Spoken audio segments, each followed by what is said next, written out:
ว่ามีหลายตัวเช่นเดียวกัน แม่น บอกเลยว่าอาชีพกรมาอยู่มากันนานหลายปีรู้สึกว่ากินไปหมดทุกตัวแล้ว ทุกตัวแล้ว โอ้โห แล้วก็ยังมีตัวหนึ่งเด้ เจ้า นี่ก็คือคิวออย โอ้โหบอกเลย โอ้โห สมัยข้าพเจ้ากินแต่สมัยบนเป็นคิวอ่อยหมดเลย เจ้า เมื่อก่อนเป็นน้ำมันป่า น้ำมันป่า เจ้า โอ้น้ำมันป่าเม็ดปักใหญ่ๆเลยขอโทษนะเกือบซัมบิโป้หมดเลย เจ้า จนแต่ตอนนั้นเขาก็ตั้งใจกินเพราะว่าเขาต้องการเพราะว่าเพื่อนว่าน้ำมันป่ากับสุดยอดแล้วในการล้างเลือดเห็นในเลือดเขาโบนืดโบเหนียวแล้วเห็นให้น้ำมันคอเขาดีแล้วก็โอเมก้า369ก็มี เจ้า แต่มันเป็นโครงสร้างที่ โครงสร้าง ใหญ่เกินไปแล้วก็มันส่วนสิเห็นผลมันต้องใช้เวลาเป็นมื้อ มันอาจจะมีความแตกต่างระหว่าง แตกต่าง น้ำมันป่ากับในเรื่องของคิวในเรื่องของการ แม่ ดูดซึมเข้าไปเอาเป็นว่ากรดอนูของมันอาจจะใหญ่หรือน้อยบ่เท่ากันนั่นเอง อันนี้ก็คือกินประจำเลย ต่อมาบริษัทคังเซนนะจึงได้ปรับ เจ้า แพ็กเกจแล้วก็นำเข้าตัวใหม่นี่ก็คือนี่คิวออยโอ้ประทับใจเนี่ยคือว่าที่ไปเที่ยวไปเหนือไปกลางไปใต้แมนตัวได้ถือไปนำเพราะว่าตัวนี้นี่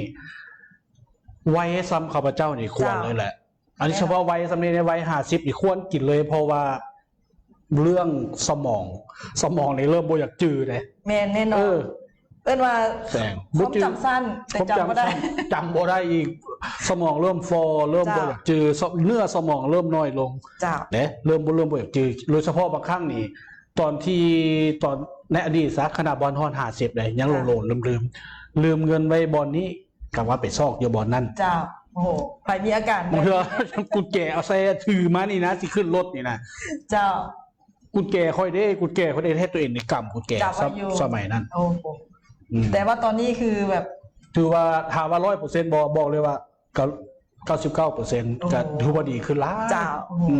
ถือว่าดีขึ้นหลายเลยเนอะเพราะว่าฉะนั้นเอิ้นว่ากินควบคู่กันไปเลย แม่ แน่นอนว่าคนเฮาอายุเริ่มหลายขึ้น แม่ ปัญหาที่มีบ่ว่าจะเป็นในเรื่องของข้อเข่า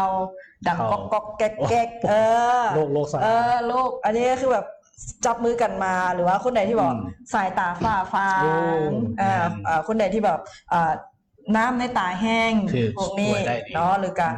ก็จะเป็นในเรื่องของพวกเลือดพวกนี้ก็คือ แม่น พร้อมจำเพอจะมีโอเมก้า369คือแบบ แม่น มีครบหมดเลย คือ โอ้โห ครบเลย จ้ะ เพราะว่าตามที่ข้าพเจ้าศึกษานะคิวออยข้าพเจ้าก็เอาคิวออยกับกุ้งฝอยบ้านเฮานี่ตัวว่ะ เจ้า จริงตัวคิวนี่มันเป็นซับที่สะอาดที่สุด เจ้า ทิ้นกำเนิดมันตามที่ศึกษาเนาะแสง จ้ะ มันอยู่ที่ขั้วโลกใต้ แถวทวีปขั้วโลกใต้ที่บุมีสิ่งที่มีชีวิตไว้มีแต่ตัวคิวนี่ โอ้โห มันจะมีพวกโอเมก้า369สูงกว่าป่า และมันละลายไวกว่าป่า